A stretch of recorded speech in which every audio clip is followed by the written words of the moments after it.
बिस्मिल्लाहिर्रहमानिर्रहीम। नाजरीन, अपनी नेक्स्ट वीडियो के साथ आपको वेलकम करता हूँ। उम्मीद है आपको ये मेरा सेगमेंट पसंद आ रहा होगा। लाजमी तौर पे अपनी राय से आगाह किया करें और बताएं कि ये मेरा जो न्यूज़ का नया सेगमेंट है ये आपको कैसा लग रहा है। तो चलते हैं आज की इस टॉप न्यूज़ की तरफ। सबसे पहले तो बात करेंगे सर्बिया की, कि सर्बिया की अदालत ने इमिग्रेंट्स के बारे में कौन सा अहम फ़ैसला दिया है। उसके बाद वैक्सीन, जैसा कि आप जानते हैं कि कोरोना की वैक्सीन अब तकरीबन तमाम दुनिया के ममालिक में शुरू हो चुकी है। उसके रिज़ल्ट्स क्या आ रहे हैं, उसमें क्या ख़तरात हैं। उसके बाद कॉन्ट्रैक्ट पे बात करेंगे, जो कि अराइगो सोशल पे कॉन्ट्रैक्ट सेल हो रहा है, ख़रीदो फरोख्त हो रही है। इसके हवाले से एक काफ़ी अहम न्यूज़ है, उस पर बात करेंगे। और आखिर में बात करेंगे डेनमार्क की पार्लियामेंट में उसकी प्राइम मिनिस्टर ने ख़िताब के दौरान क्या कहा इमिग्रेंट्स के बारे में।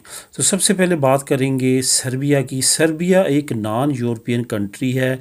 बहुत सारे लोग ये समझते हैं कि सर्बिया भी यूरोपीय यूनियन का मेंबर कंट्री है, ऐसा नहीं है। सर्बिया जो है वो सेम लाइक बोस्निया है। जैसे बोस्निया अभी तक यूरोपीय यूनियन का मेंबर कंट्री नहीं है, बिल्कुल सर्बिया भी इसी तरह है। सर्बिया का बॉर्डर जो है बल्गारिया के साथ लगता है, ऑस्ट्रिया के साथ लगता है, इस तरह क्रोएशिया वगैरह इस तरह ममालिक के साथ लगता है। मसला क्या है कि सर्बिया जो है वो काफ़ी ज़्यादा एंटी इमिग्रेंट कंट्री है, बिल्कुल सेम लाइक हंगरी। जिस तरह हंगरी जो है वो बिल्कुल इमिग्रेंट्स को पसंद नहीं करता, वो चाहता है कि इमिग्रेंट्स उनके ममालिक में ना आए मुल्क में, इसी तरह से सर्बिया भी है। सर्बिया वही मुल्क है जिसने नस्ल कुशी की थी बोस्निया में और लाखों मुसलमानों को कत्ल किया था। अब सर्बिया की अदालत ने ये फ़ैसला दिया है कि जो इमिग्रेंट्स हैं वो किसी सूरत भी सर्बिया में इंटर ना हो, इनको वापस धकेल दिया जाए यूरोप में। वापस से मुराद ये कि जो इनके मुल्क में दाखिल होते हैं, ज़ाहिर है वो यूरोप में जाने के लिए दाखिल होते हैं, बल्गारिया में इंटर होने के लिए दाखिल होते हैं। तो उन्होंने कहा है अदालत ने कि जो भी इमिग्रेंट्स सर्ब मुल्क में इंटर होते हैं उनको पकड़ के यूरोपीय यूनियन में भेज दिया जाए। ये अदालत का अहम फ़ैसला आया है। उसके बाद इस पर अमल दरामद शुरू हो चुका है। याद रहे कि यूरोपीय यूनियन ने इन ममालिक पे ज़ोर दिया था कि ज़्यादा से ज़्यादा जो इमिग्रेंट्स इंटर हो रहे हैं इनको कैंप्स में रखा जाए, इनको सहूलतें दी जाएं, और जो वहाँ पे असाइलम वगैरह अप्लाई करना चाहते हैं उनको असाइलम दिया जाए। यूरोपीय यूनियन इन ममालिक की मदद करेगी, जिस तरह बोस्निया में अभी मदद जारी है यूरोपीय यूनियन की तरफ से, लेकिन ऐसा नहीं होना इस अदालत के फ़ैसले के बाद। अब बात करेंगे वैक्सीन की। वैक्सीन जैसे कि आप जानते हैं कि पूरी दुनिया में अब स्टार्ट हो चुकी है।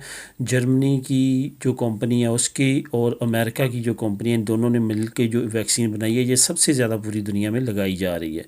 यही वजह है कि पिछले दिनों इसराइल में भी काफ़ी बड़ी तादाद में लगाई गई, जिसके बाद वहाँ पे 29 लोगों की 24 घंटे के अंदर अंदर हलाकत हुई है जिन्होंने ये वैक्सीन लगवाई थी।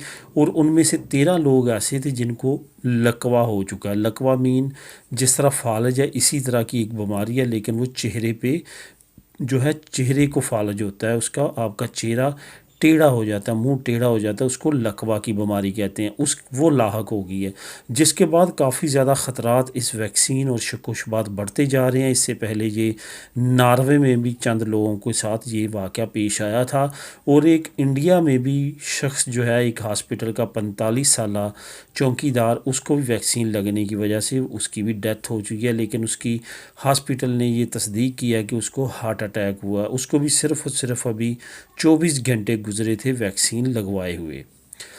इसके बाद बात करेंगे कॉन्ट्रैक्ट की। 2020 में शायद आपको इल्म हुआ, हमने भी यहाँ पे न्यूज़ शेयर की थी कि बहुत बड़ा क्रैकडाउन हुआ था मनशियात माफिया के ख़िलाफ़, जिसमें बहुत बड़ी तादाद में पाकिस्तानी पकड़े गए थे।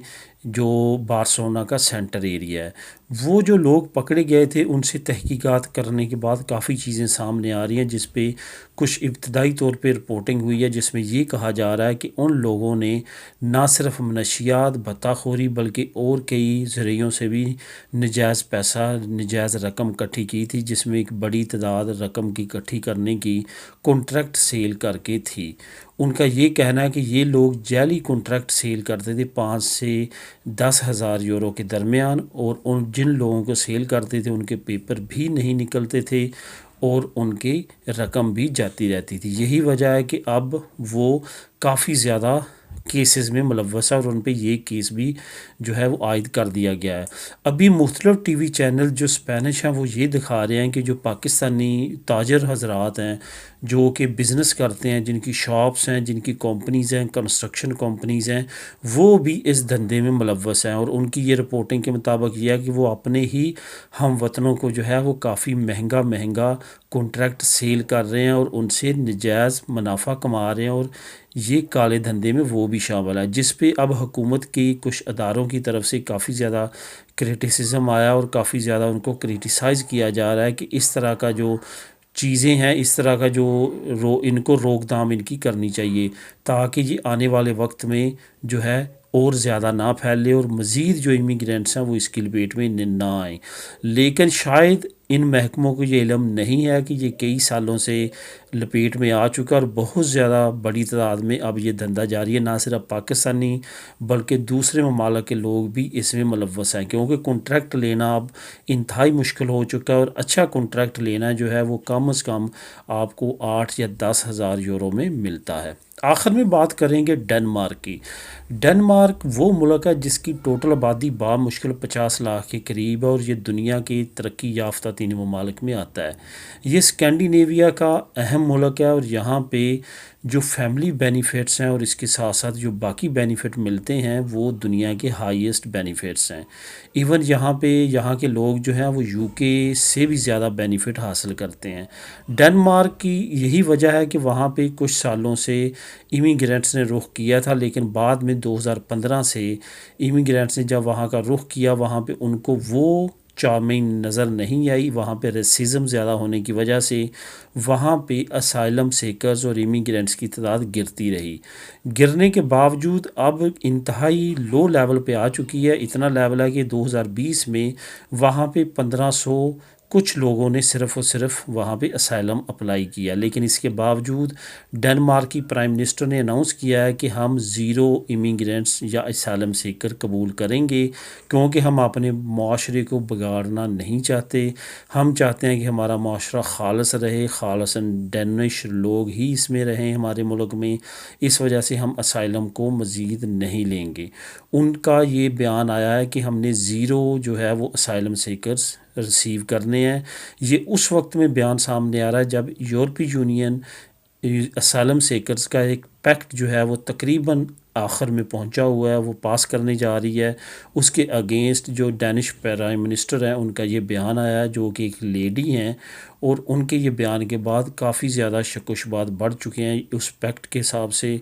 और वहाँ पे जैसा कि आप पहले जानते हैं कि हंगरी, बल्गारिया, चेक रिपब्लिक और साइप्रस ये पहले ही इसकी मुखालफत कर रहे थे, लेकिन पुर्तगाल की कोशिशों के बाद काफ़ी मसाइल हल हो चुके हैं। लेकिन एक नए मुल्क ने एक नई अनाउंसमेंट करके मज़ीद शक-व-शुबात जो हैं बढ़ा दिए हैं यूरोपीय यूनियन के इस पैक्ट के हवाले से।